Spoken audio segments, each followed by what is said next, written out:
Република Македонија. Понатаму исто така отсутствува или е недоволна рехабилитацијата, односно третманот на осудените лица за овие кривични дела. Исто така во делот на анализата која што се однесува на вистината на изречените казни, преку едни согледувања од податоците од надлежните судови во Република Македонија, покажува дека 85% од вкупниот број на кривични дела од главата 19 на Кривичниот закон, кривични дела против половата слобода и морал, отпаѓаат на кривичното дело од член 188, полов напад врз малолетник кој што не наполнил 18 години, што се надоврзува и на констатацијата за податокот од Министерството за внатрешни работи за зголемениот број на пријавени кривични дела во оваа глава од Кривичниот законник. Едновремено, оваа анализа за висината на изречените казни покажа за жал дека се изрекувани ниски казни, условни осуди, а има и случаеви каде што се забележани дека јавните обвинителства не вложувале жалби на изречените санкции од надлежните судови. Така статистичките податоци покажуваат дека изречени се условни казни во 27% од случаите. Во 16% од случаите казните се движат од 3 месеци до 1 година. Во однос на профилот на жртвите и на сторителите на овие кривични дела, анализата покажа намалување на старосната граница на жртвите на овие кривични дела, при што најмалата жртва има 7 години.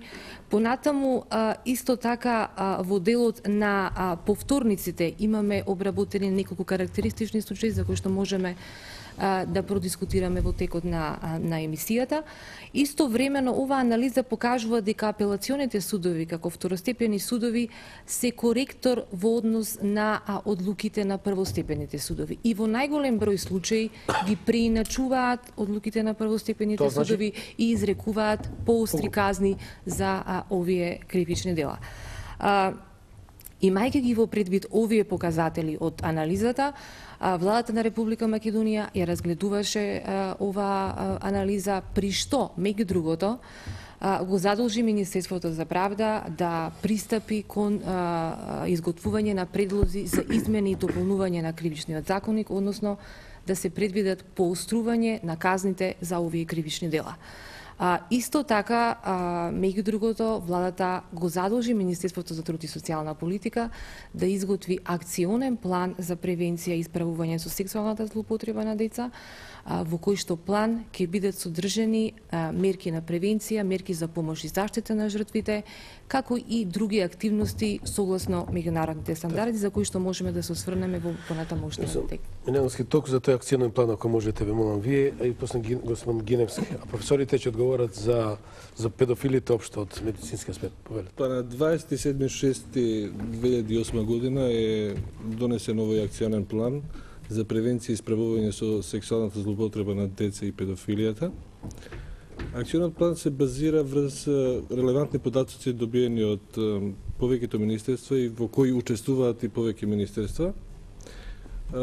Сознанијата до кои се дојде и кои се општо познати е дека сигурно податоците што се релевантни од страна на Министерството за внатрешни работи се само фигуративно речено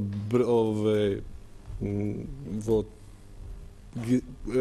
на еден начин не ја прикажуваат од темна бројка на овој криминалитет, заради тоа што секде се манипулира со бројка која е 5 до 10 пати повеќе. Факт е дека ако имаме 80 пријавени и пресудени дела, бројката некоја релевантна бројка е 400 или 800, што би се случило, што се случуваат веројатно во Македонија.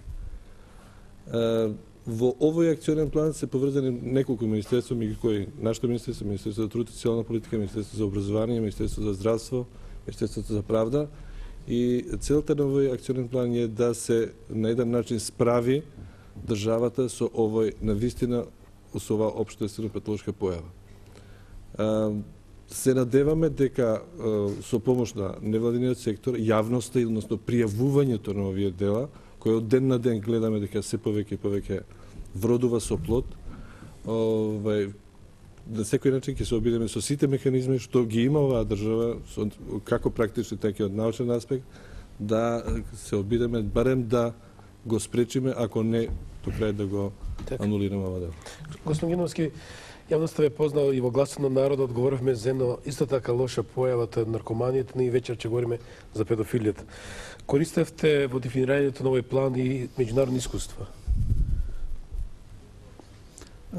Видите, во рамките на што колешката Тајна го кажа, таа како одговор на насловот на темата, значи вечерашната дали се молчи, токму одлуката на влада да ја формира таа работна група, го спомна колегата Мијановски Крсте, значи дел во сите овие активности учество зема и Министерство за образование, значи со свој акционен план учествуваше и сите тие активности, планирани активности за следниот период се доставени до владата, односно се веќе почнува да се ажурираат во самото Министерство за образование и наука. Непобеден е фактот дека превенцијата е клучниот момент во сето ова. Меѓутоа, за жал, до вечерва, значи разбрав од колегата Мијановски дека дури денес, како не и вчера, за прв пат значи, се случува да едно училиште информира дека нешто се случува во училиштето, значи сега се тоа истражува. До сега немало дојави, најави или некакви анонимки. Се тоа се случува да медиумите се откриваат. Значи по тоа заклучуваме дека во самите училишта или стручните тимови не се информирани, или пак ако се информирани па молчат. Сепак ова е една табу тема која не се отвара. Се сеќавам кога бев и ангажиран работно во затворот Идризово, во исто време кога и со доктор Левенски во тој период заедно бев ангажирани, по примерно на двата клиента таму што беа, еден представник, значи еден наставник од едно училиште, еден странски државјанин, од исказите од тогаш кога ги добив во разговор со нив, открив дека проблемот се знаел, проблемот леел во средината, значи го знаеле луѓето што го познавале човекот, сторителот, меѓутоа тоа за жал за многу подолго време излезе во јавноста.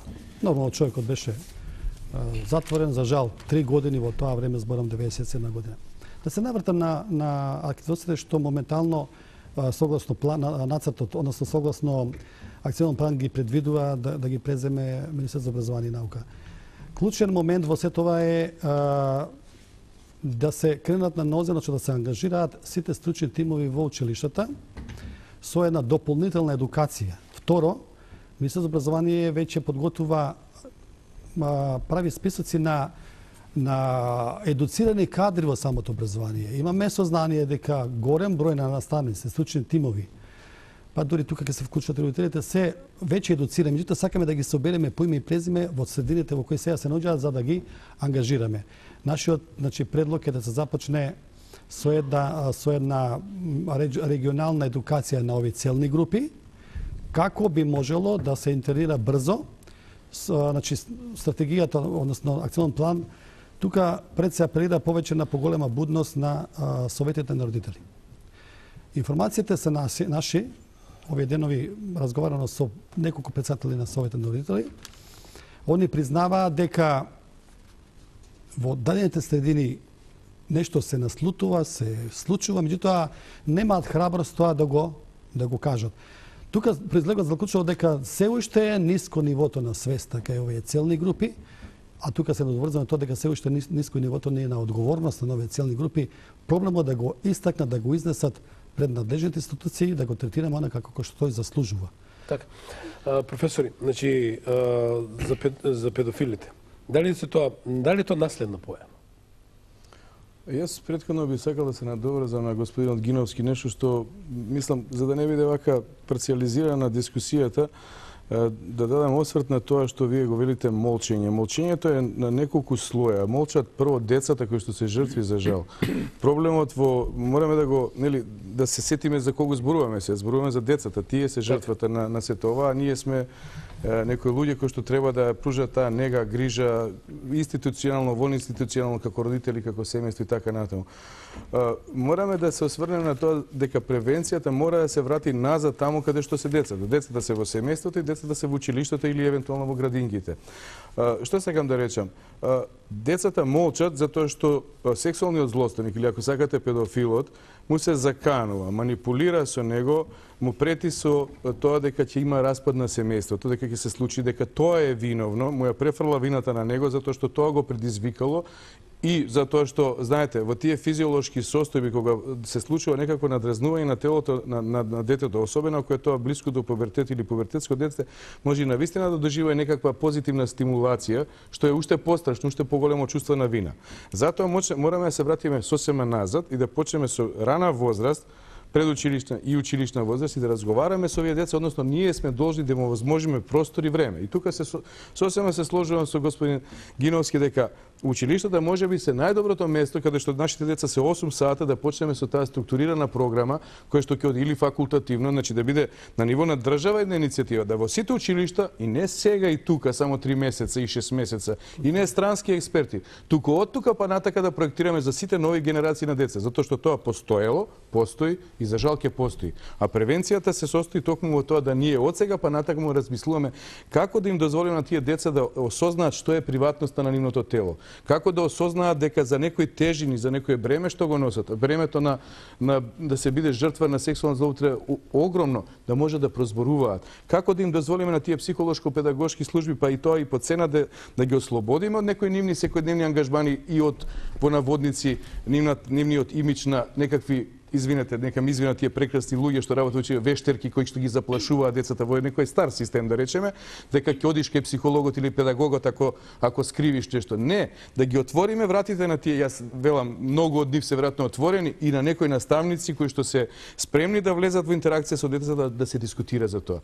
Тоа е првиот начин и првиот фронт каде што ќе отвориме проблемот на злоупотреба да се јавува, нели? Вториот е она што господин Гиновски спомена и колегите од другите министерства што зборува да ние подигнеме нашата јавната свест преку вакви емисии, но и внатре во тие колективи, во тие институции каде што треба да се каже јасно и гласно дека тоа е одговорност и задача на секој граѓанин да пријавува тоа. Ние имаме обврска, ние одговараме, колешката од правосудство знае сигурно дека ние одговараме веројатно по некој член ако не пријавиме. Тоа е затајување на некаков податок. И така нато. Значи, тоа е нешто што може би е... Еве да видиме, имам прв гледаш. Добро вечер. Ало, добро вечер. Добро вечер. Повелите. На телефон Трајановски Орце, се јавам од Америка, Чикаго. Повелите. Дали сум во програма? Да, во програма сте. Добро, благодарам. Јас следам вашата емисија покрај другите интересни теми и ова е тема интересна за размислување. Ако ми дозволите, би дал мал коментар во врска со темава. Повелете му. Да, благодарам. Според народната, нели на времето, ако невестата не била, простете на изразот, недомакинка, ја враќале назад, нели, на магаре. Односно да се направи резил, бидејќи таа се изрезилила и цело село викале гледате како резил направила.